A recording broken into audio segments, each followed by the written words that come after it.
اعوذ باللہ من الشیطان الرجیم بسم اللہ الرحمن الرحیم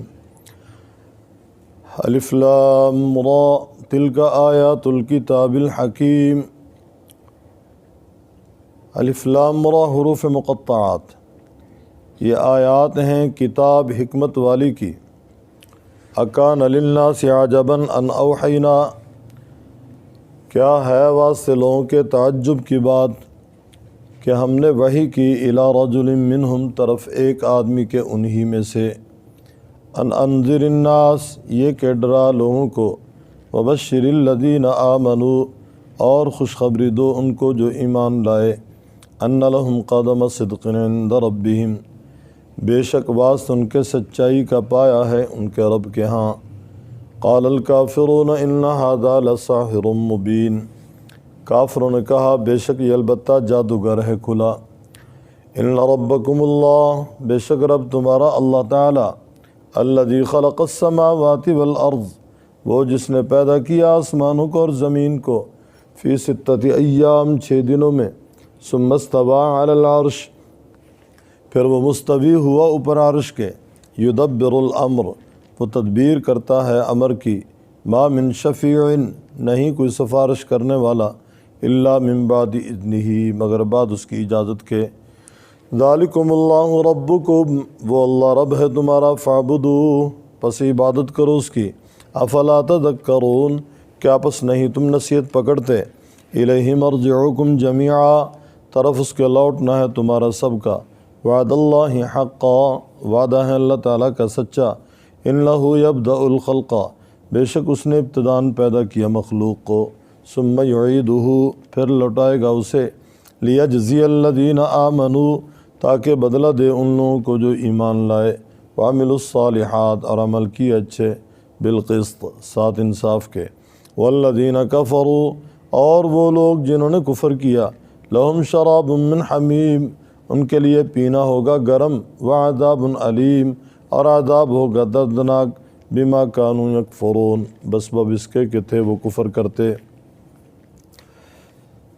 بفضل اللہ تعالی وبحمد اللہ تعالی وبتوفیق اللہ تعالی، سورہ توبہ تک 9 صورتیں ہماری مکمل ہوئیں۔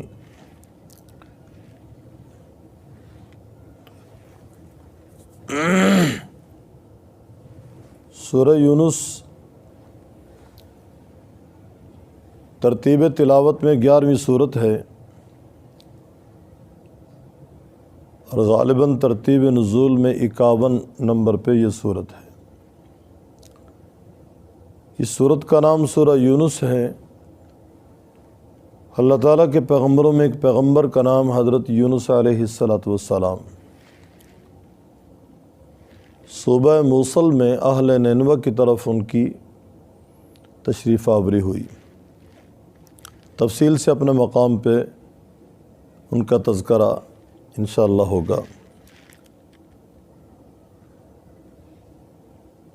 یہاں سے قرآن پاک کی تیسری منزل کا آغاز ہے۔ قرآن پاک کے 7 منازل ہیں۔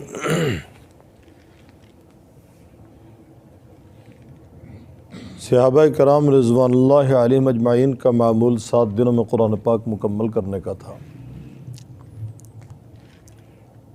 پہلی منزل سورہ فاتحہ سے شروع ہوتی ہے سورہ مائدہ تک، اور دوسری منزل سورہ مائدہ سے لے کر سورہ یونس تک ہے۔ یہاں سے تیسری منزل کا آغاز ہے، یہ سورہ بنی اسرائیل تک چلے گی۔ سورہ بنی اسرائیل سے چوتھی منزل کا آغاز ہوگا سورہ شعراء تک۔ شعراء سے پھر 5ویں منزل کا آغاز ہوگا سورہ والصافات تک۔ پھر 6ٹھی منزل کا آغاز ہوگا سورہ والصافات سے سورہ قاف تک۔ 7ویں منزل سورہ قاف سے لے کر سورۃ الناس تک۔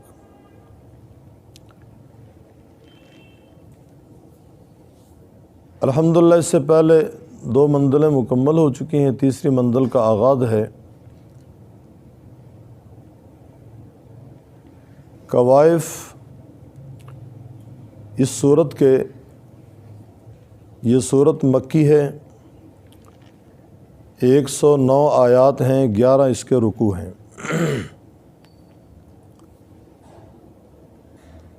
1082 اس کے الفاظ ہیں، 6567 اس کے حروف ہیں۔ سورہ توبہ کے ساتھ مضامین کے اعتبار سے بڑی مناسبت ہے۔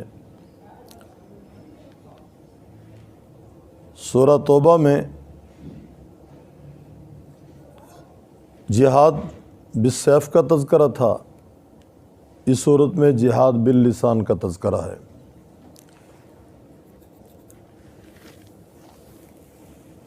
الف لام را حروف مقطعات سے سورت کا آغاز ہے۔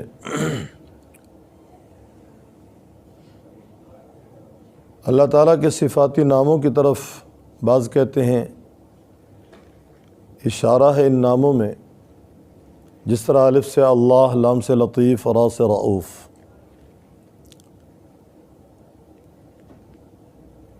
تلک آیات الکتاب الحکیم، اس پہلی آیت کے اندر حقانیت قرآن کا ذکر ہے۔ یہ آیات ہیں حکمت والی کتاب کی۔ بعض نے حکیم کا معنی محکم کیا ہے، یہ آیات ہیں محکم کتاب کی۔ اکان للناس عجبا ان اوحینا الی رجل منہم، کیا لوگوں کو تعجب ہے اس بات پہ کہ ہم نے وحی کی طرف ایک آدمی کے انہی میں سے، یعنی محمد الرسول اللہ صلی اللہ علیہ وسلم پہ۔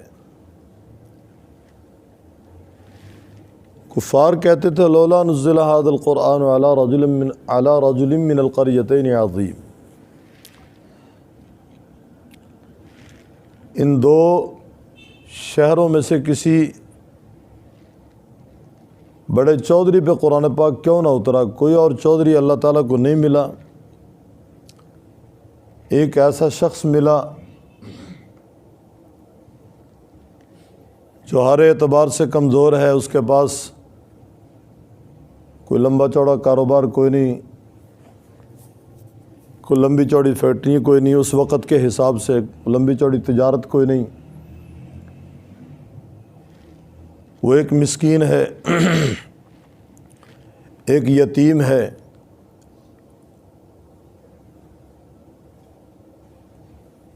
بڑے دو شہروں سے مراد مکہ مکرمہ اور طائف۔ اس وقت مکہ مکرمہ کا چودھری تھا ولید ابن مغیرہ، مشہور صحابی حضرت خالد بن ولید رضی اللہ تعالیٰ ان کے والد، مسلمان نہیں ہوا، اور طائف کے اس وقت چودھری تھے عروہ ابن مسعود ثقفی، یہ بعد میں مسلمان ہو گئے رضی اللہ تعالیٰ عنہ۔ کافروں نے کہا ان دو شہروں میں سے کوئی بڑا آدمی اللہ تعالیٰ کو نہیں ملا، یہی ایک شخص ملا جس پہ قرآن پاک اللہ تعالیٰ نے اتارا ہے۔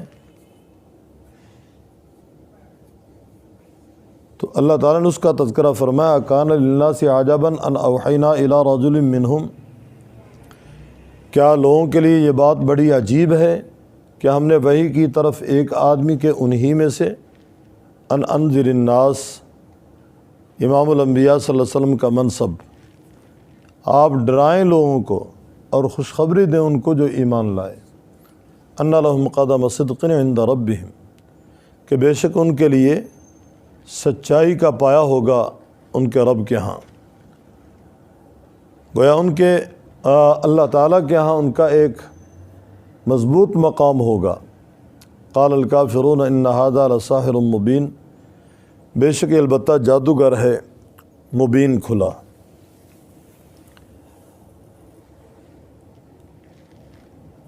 امام الانبیاء صلی اللہ علیہ وسلم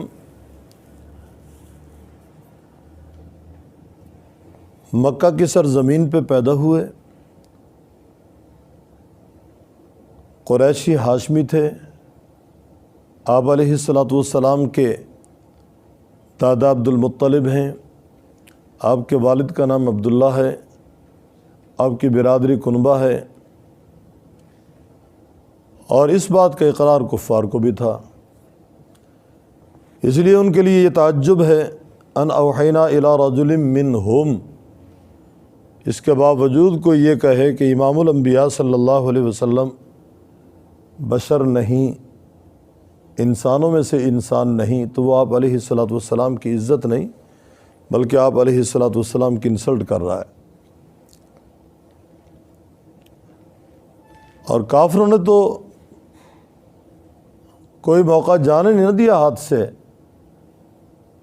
زبان سے، ہاتھ سے انہوں نے آپ علیہ الصلاۃ والسلام کو پریشان کرنے کی کوشش نہ کی ہو۔ اس سے بڑھ کر اور کیا طعنہ ہوگا کہ آپ علیہ الصلاۃ والسلام کو انہوں نے ساحر کہا۔ وہ 1400 سال کے بعد مجھے اور آپ کو کوئی جادوگر کہے، ہم سے برداشت نہیں۔ آپ علیہ الصلاۃ والسلام کا حوصلہ تھا کہ آپ سب کی سنتے تھے۔ آپ صلی اللہ علیہ وسلم کو صرف ساحر نہیں، انہوں نے شاعر بھی کہا ہے، کاہن بھی کہا ہے، مجنون بھی کہا ہے۔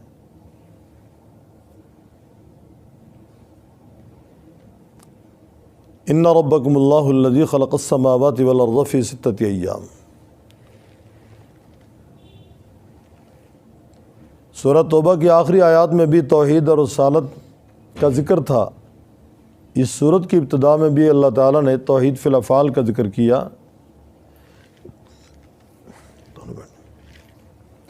ان ربکم اللہ الذی خلق السماوات والارض فی 6 ایام۔ اپنے رب کو پہچانو، رب تمہارا کون ہے؟ بے شک رب تمہارا اللہ ہے جس نے زمین و آسمان کو پیدا کیا۔ لفظ رب بڑا وسیع مفہوم رکھتا ہے۔ لفظ رب گویا رب کے معنی بتدریج بڑھانے والا، پرورش کرنے والا، پالنے والا، ضروریات پوری کرنے والا، ہر جاندار کی جو جو ضرورت ہے وہ پوری کرنے والے کو رب کہتے ہیں۔ ہر جاندار کی ہوا ضرورت ہے، پانی ضرورت ہے، اور اسی طرح ہر جاندار کی خوراک ضرورت ہے، ہر جاندار کی مکان ضرورت ہے، ہر جاندار کی صحت ضرورت ہے۔ یہ ساری چیزیں جو دینے والا ہے وہ رب ہے۔ ان ربکم اللہ، اور اللہ تعالیٰ لفظ رب بار بار لا کے اپنی ربوبیت کا تعارف کروا رہے ہیں، اپنی ذات کا تعارف کروا رہے ہیں، لفظ رب کی پہچان کروا رہے ہیں کہ رب کون ہے۔ پہلی صورت میں الحمدللہ رب العالمین، اور قرآن کریم میں آپ کو جگہ جگہ لفظ ربنا سے گویا کہ درخواستیں، دعائیں، اللہ تعالیٰ سے التجائیں یہ کرتے ہوئے سارے نقشے ملیں گے۔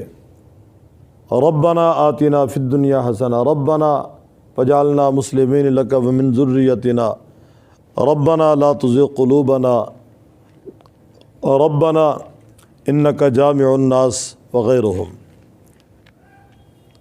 آخر میں بھی قل اعوذ برب الفلق، قل اعوذ برب الناس، لفظ رب لا کے قرآن پاک کی تکمیل ہو رہی ہے، اور پھر اللہ تعالیٰ اپنی ذات کا تعارف کروا رہے ہیں۔ ان ربکم اللہ، پکی بات ہے رب تمہارا اللہ ہے جس نے زمین و آسمان کو پیدا کیا فی 6 ایام، 6 دنوں میں۔ جب زمین و آسمان اللہ رب العزت نے بنائے اس وقت باقاعدہ یہ دن تو نہیں تھے، کیونکہ دن اور رات کا تصور سورج کے طلوع اور غروب سے ہے۔ طلوع ہوتا ہے تو دن شروع ہو جاتا ہے، غروب ہوتا ہے تو رات شروع ہو جاتی ہے۔ اس وقت جب آسمان ہی نہیں تھا، سورج بھی نہیں تھا، جب سورج چاند نہیں تھا تو دن اور رات کا یہ نقشہ نہیں تھا، تو اس سے مراد 6 دن کا وقفہ ہے۔ اس سے مراد 6 دن کا وقفہ ہے۔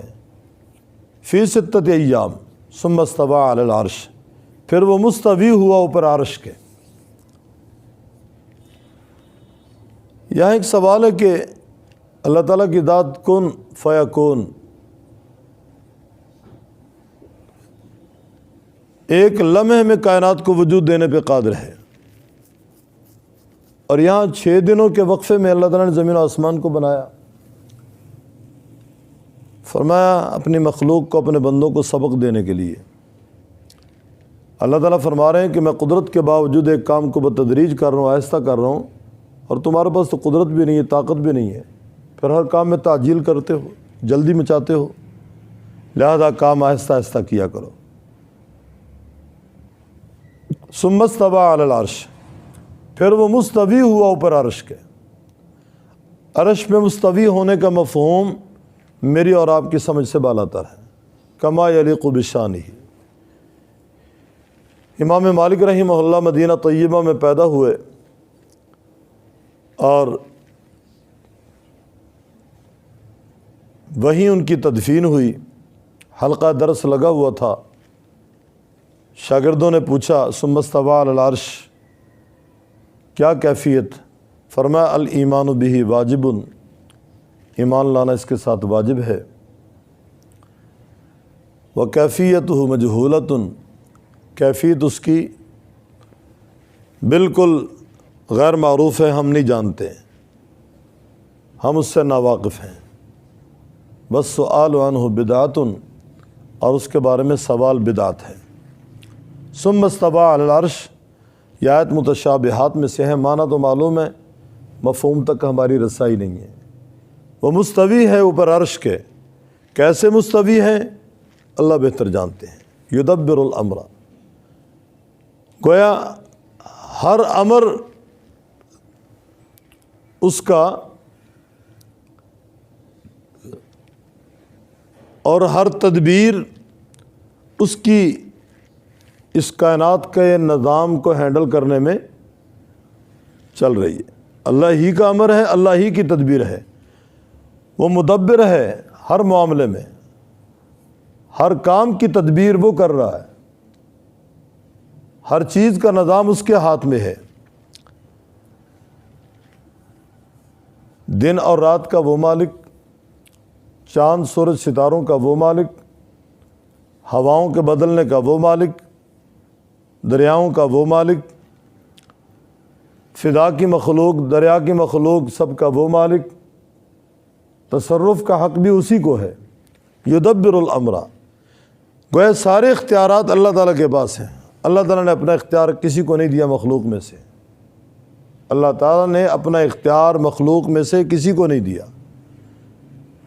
ہمارے شیخ رحمہ اللہ فرمایا کرتے تھے، بدعتی حضرات کا نظریہ اس قدر غلط ہے، وہ کہتے ہیں کہ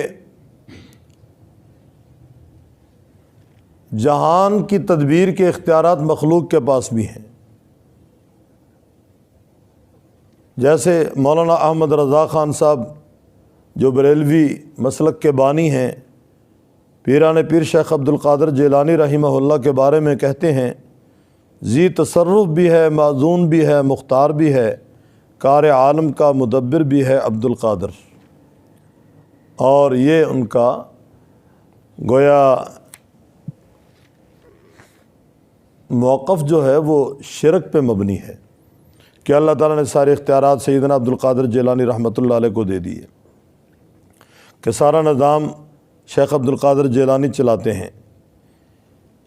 اس سے بڑا کفر کیا ہوگا؟ اسی طرح الامن والعلا ان کی ایک کتاب ہے، اس کے صفحہ 85 میں لکھتے ہیں، آفتاب طلوع نہیں کرتا جب تک حضرت سیدنا غوث آدم پر سلام نہ کرے۔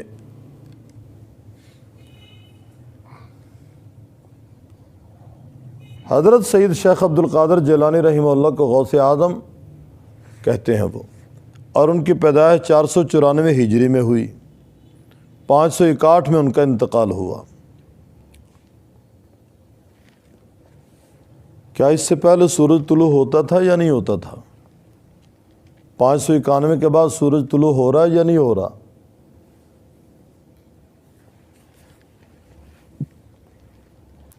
چار 494 سے پہلے سلام سورج کس کو کرتا تھا، اور 591 کے بعد سورج سلام کس کو کرتا ہے؟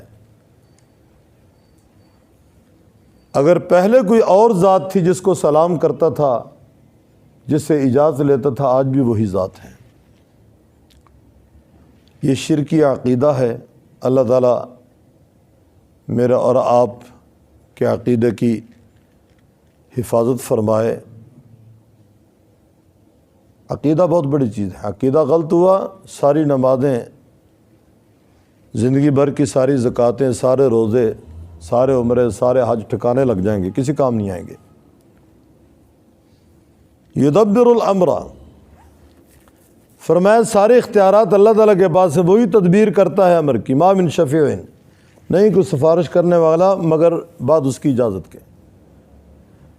اللہ تعالیٰ کی اجازت کے بغیر سفارش بھی کوئی نہیں کرے گا۔ سفارش حق ہے، حفاظ سفارش کریں گے، چھوٹے بچے سفارش کریں گے، علماء سفارش کریں گے، نمازی سفارش کریں گے، اور اس طرح انبیاء سفارش کریں گے، شہداء سفارش کریں گے، لیکن سفارشی کو اجازت ملے گی تو سفارش کرے گا، ورنہ سفارش نہیں کرے گا۔ اور سفارشی سفارش کس کے حق میں کرے گا؟ جس کے پاس ایمان ہوگا لیکن وہ گناہ گار ہے۔ جہاں ایمان نہیں ہے وہاں سفارش نہیں چلے گی۔ مشرک کے لیے سفارش نہیں، کافر کے لیے سفارش نہیں، منافق کے لیے سفارش نہیں۔ جہاں شرک نہیں، کفر نہیں، نفاق نہیں، وہاں سفارش ہوگی، صرف گناہ گار کے لیے سفارش ہوگی۔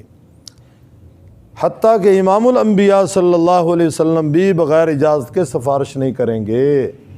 الا من اذن له الرحمن وقال صوابا، لا يتكلمون الا من اذن له الرحمن، اللہ کی اجازت کے بغیر کوئی کلام نہیں کر سکے گا۔ ما من شفیع الا من بعد اذنہ، نہیں کوئی سفارش کرنے والا مگر بعد اس کی اجازت کے۔ ذالکم اللہ ربکم، وہ اللہ رب ہے تمہارا، فاعبدوہ، پس عبادت کرو اس کی۔ افلا تذکرون، کیا پس نہیں تم نصیحت پکڑتے؟ الیہ مرجعکم، فرمایا اس کی طرف ہے لوٹنا تمہارا جمیعا سب کا۔ وعد اللہ حق، وعدہ اس کا سچا، اللہ تعالیٰ کا وعدہ سچا ہے۔ انہ یبدأ الخلق ثم یعیدہ، بعث بعد الموت کے جو منکر ہیں ان کے لیے اس آیت کے اندر تدبر کرنے کا موقع ہے۔ وہ سوچیں کہ جس اللہ نے مخلوق کو ابتداً پیدا کیا، لوٹانے پہ وہ قادر ہے۔ جو اللہ پانی کے 2 قطروں پہ ایک تصویر بنا سکتا ہے، اس میں جان ڈال سکتا ہے، اندر کا سارا نظام سنوار سکتا ہے، اس کے لیے بنے ہوئے جسم کو، بنے ہوئے لاشے کو، بنے ہوئے انسان کو موت دینے کے بعد دوبارہ زندہ کرنا کیا مشکل ہے بھئی؟ انہ یبدأ الخلق ثم یعیدہ، ابتداً پیدا کیا مخلوق کو پھر لوٹائے گا اسے۔ لیجزی الذین آمنوا، کیوں؟ تاکہ بدلہ دے اللہ تعالیٰ ان کو جو ایمان لائے، جنہوں نے اچھے اعمال کیے، بالقسط، ساتھ انصاف کے۔ ٹھنڈے پانی سے وضو کرنے والوں کو، مشقت سے اعمال کرنے والوں کو، جہاد فی سبیل اللہ میں حصہ لینے والوں کو، اور اسی طرح گویا کہ اللہ کا پیغام دوسروں تک پہنچانے والوں کو، اور اندھیرے میں مسجد تک پہنچنے والوں کو۔ آخر اجر کی ضرورت تو ہے نا، کہ صلہ ان کو ملنا چاہیے، ان کو بدلہ ملنا چاہیے۔ اللہ تعالیٰ نے قیامت کو رکھا ہی اس لیے ہے تاکہ ہر ایک کو اس کے کیے کا بدلہ ملے۔ جنہوں نے اچھے اعمال کیے ان کو اچھے اعمال کا بدلہ ملے گا، اور جنہوں نے اچھے اعمال نہیں کیے یقیناً ان کو اس کی سزا ملے گی، تاکہ بدلہ دے ان کو جو ایمان لائے، وعملوا الصالحات، اور عمل کے اچھے بالقسط، ساتھ انصاف کے۔ والذین کفروا، اور وہ لوگ جنہوں نے کفر کیا، لہم شراب، فرما ان کے لیے پینا ہوگا، من حمیم، گرم پانی سے۔ اللہ تعالیٰ ہم سب کی حفاظت فرمائے۔ جہنم کا کھولتا ہوا پانی جہنمیوں کو پلایا جائے گا، پئیں گے نہیں، فرشتے مار مار کر پلائیں گے۔ یتجرعہ ولا یکاد یسیغہ، مار مار کر ان کو پلایا جائے گا، گلے سے اتر نہیں سکے گا، اتارا جائے گا، اور جو ہی وہ منہ کو لگائیں گے، یشفی الوجوہ، ان کا ہونٹ جل جائیں گے، اور جو ہی اندر جائے گا، فقطع امعاءہم، انتڑیاں کٹ کر باہر آ جائیں گی پاخانے کے راستے سے۔ یہ عالم ہوگا، یہ حال ہوگا جہنمیوں کا۔ فرمایا ان کے لیے پینا ہوگا من حمیم، گرم، وعذاب علیم، عذاب ہوگا دردناک، بما کانوا یکفرون، بس وہ اس کے کہ تھے وہ کفر کرتے۔ الف لام را، تلک آیات الکتاب الحکیم، یہ آیات ہیں کتاب حکمت والی کی۔ اکان للناس، کیا ہے واسطے لوگوں کے، عجباً تعجب کی بات، ان اوحینا، یہ کہ ہم نے وحی کی، الی رجل منہم، طرف ایک آدمی کے انہی میں سے، ان انذر الناس، یہ کہ ڈرا لوگوں کو، وبشر الذین آمنوا، اور خوشخبری دے ان کو جو ایمان لائے، ان لہم قدم صدق عند ربہم، بے شک واسطے ان کے سچائی کا پایا ہے ان کے رب کے ہاں۔ قال الکافرون، کہا کافروں نے، ان ھذا لساحر مبین، بے شک یہ البتہ جادوگر ہے کھلا۔ ان ربکم اللہ، بے شک رب تمہارا اللہ تعالیٰ الذی خلق السماوات والارض، وہ جس نے پیدا کیا آسمانوں کو اور زمین کو، فی ستۃ ایام 6 دنوں میں، ثم استوی علی العرش، پھر وہ مستوی ہوا اوپر عرش کے، یدبر الامر، وہ تدبیر کرتا ہے امر کی، ما من شفیع، نہیں کوئی سفارش کرنے والا، الا من بعد اذنی، مگر بعد اس کی اجازت کے، ذالکم اللہ ربکم، وہ اللہ رب ہے تمہارا، فاعبدوہ، پس عبادت کرو اس کی، افلا تذکرون، کیا پس نہیں تم نصیحت پکڑتے، الیہ مرجعکم، طرف اس کے لوٹنا ہے تمہارا، جمیعا سب کا، وعد اللہ حقا، وعدہ ہے اللہ تعالیٰ کا سچا، انہ یبدأ الخلق، بے شک اس نے ابتداً پیدا کیا مخلوق کو، ثم یعیدہ، پھر لوٹائے گا اسے، لیجزی الذین آمنوا، تاکہ بدلہ دے ان کو جو ایمان لائے، وعملوا الصالحات، اور عمل کیے اچھے، بالقسط، ساتھ انصاف کے، والذین کفروا، اور وہ لوگ جنہوں نے کفر کیا، لہم شراب من حمیم، بعض ان کے پینا ہے گرم، وعذاب علیم، اور عذاب ہوگا دردناک، بما کانوا یکفرون، بس اس کے کہ تھے وہ کفر کرتے۔